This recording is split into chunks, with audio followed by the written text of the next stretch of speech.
question to get started. Corncob pipe. Done. Corncob pipe. Corncob pipe. Corncob pipe. I have this friend who, ever since the beginning of high school, he's wanted to be a history professor. And no joke, when we were in American history, he actually taught for the day. And the reason corncob pipe relates to it is he actually smokes a corncob pipe. He does Revolutionary War reenactments. And to show you how much he's into history, when we're talking about girls in high school, he once was like, "This reminds me of a letter that Martha Washington sent to George Washington." When I was in 3rd grade, my teacher had a son who was a Civil War reenactment person. He came in to show us his tent and his weapons and his outfits. And we were all totally mesmerized because he was such a weirdo. And afterwards, my friend Melissa said, "Oh my God, I cannot believe he was in the Civil War and he is still alive." When I was growing up in Maryland, we didn't have access to bong shops. So when we wanted to get high, we had to improvise. We didn't have pipes or anything fancy like that. So me and my buddies devised a system of smoking using a light bulb. We take a light bulb, we break the black part off and clean out the white powder in the middle, and then you kind of use that thing as an improvised smoking device. And so you'd always kind of know our crew was around when you see light bulbs broken all over. Speaking of stupid friends, I had a friend back in college that actually thought that on New Year's Eve, we're sitting there watching the confetti drop and the ball drop and everything, and my boyfriend's like, hey, yeah, they gotta do that again at midnight for the West Coast. And she's like, oh my God, they have to keep all those people there and clean up all the confetti and really do it all over again? And we're like, yes. And she believed him.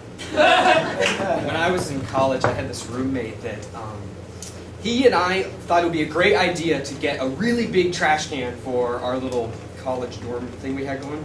And that turned out to be a really bad idea because we got in this battle of wills about who would actually drag it outside and throw it away. So it just got more and more and bigger and bigger. It was like one of those ones that normally goes outside the building, and it just got completely full. And there was cockroaches everywhere, and just it's a really bad idea to do that.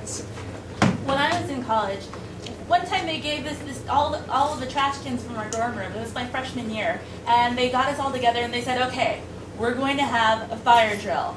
And I'm like, okay, so what do the trash cans have to do with it? So fill them up with water. Okay, we're going to go outside. And apparently they got some rival college outside, and we had to run for our lives and throw the trash cans at them because they had super soakers, and I thought I was going to die. When I graduated high school, I got a acting scholarship for it. It was only $700 or so.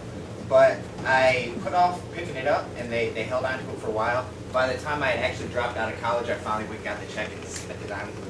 When I was a kid, it was a dream of mine to build a snowman like Frosty the Snowman. I laid out the coal, the carrot, the corn cob, pipe, the hat. Unfortunately, the guys that I would make a snowman with would fight each other with the carrot, breaking it in half, and we never completed Frosty.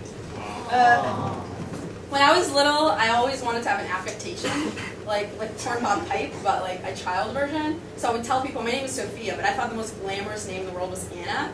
So when I was 5, I would just tell people I was Anna all the time. And my mom would say, your name is not Anna. Stop lying to strangers. And that was also the same time that I would experiment with a pog as a monocle.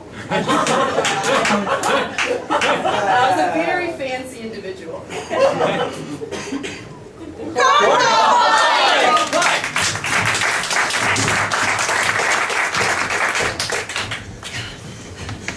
Roscoe, we gotta get this shit out to the West Coast in 3 hours! Or they're not gonna have a New Year!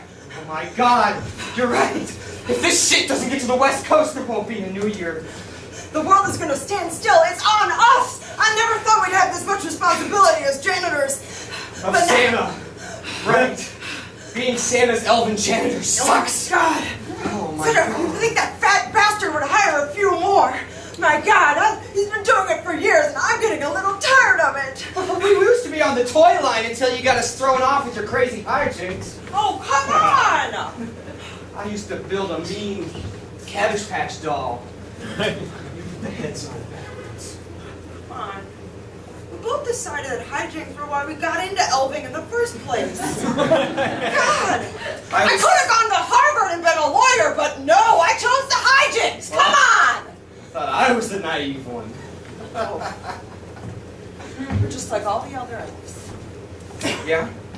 It's all about whittling little wood toys for the girls and boys. Do you know that there are such things as AIDS, okay? There are such things.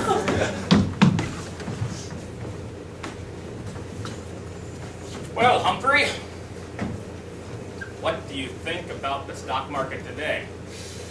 Well, Stewie, the numbers, they just keep flying by. It's looking better and better for us, though. But I wouldn't want to be Procter and Gamble right now.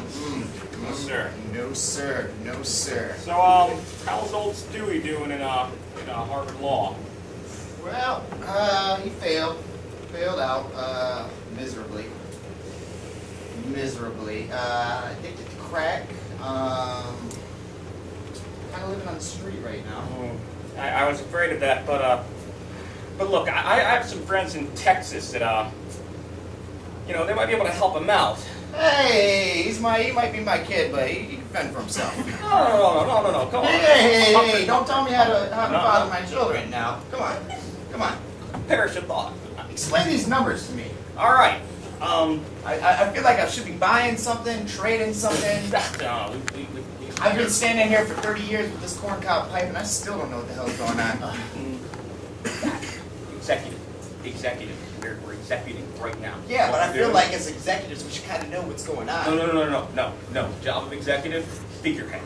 We are the in old ships of yore, they have those things in the front of the ship that you've been like a woman or something, but except it's us, men. Like Vikings. Yeah, like Vikings, executives. I'm starting to understand where this whole recession thing came from. But look, We see 40 stories down in the cellar below the executive building. Abigail. Yes, Stanley. I just want to say, I'm incredibly tired of living under the castle. life weighs on me down here. The tea service cannot be served properly if I can't see the tea. So dark. The queen is going to fire us any day, you understand? I know, I can't tell. Is this a sugar cube? Or is it a stone? I can't tell. I'm going to taste it. It could be a bullion cube. Don't taste it. It could be a bullion cube. I don't know. I must taste it though. You're playing a dangerous game, Stanley. A dangerous game. I must taste it though, Abigail. I close my eyes. Let me taste it. Close them. Close them. I'll close my eyes, I swear. How is it?